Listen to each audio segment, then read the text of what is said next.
One very important way of understanding sin is that sin is rebelling against God's law.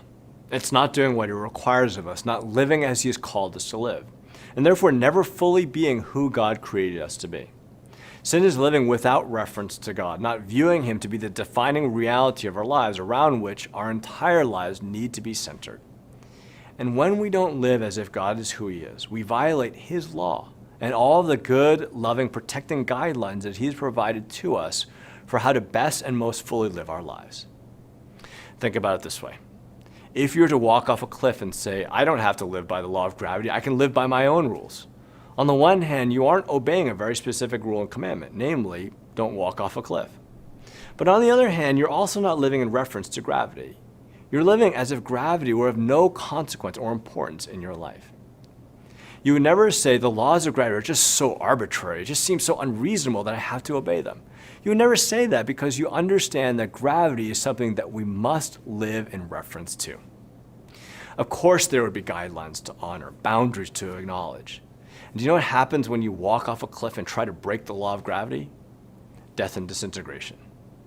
When we don't live as if God is God, when we break God's loving law, when we fail to honor who He is, when we say or imply by our actions that He is of no consequence or importance in this or that part of our lives, we fail to fully be the people God created us to be, and it leads to death and disintegration.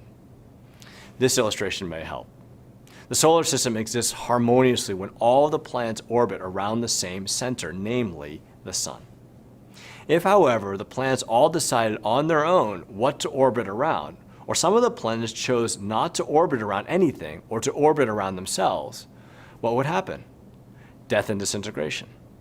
The solar system as we know it would unravel and fall apart because the planets are not orbiting around the correct center. They aren't living in reference to the sun, and therefore, everything falls apart and is destroyed.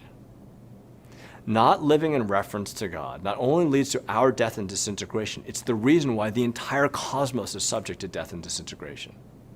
God created Adam and Eve to be the centerpiece and the pinnacle of creation.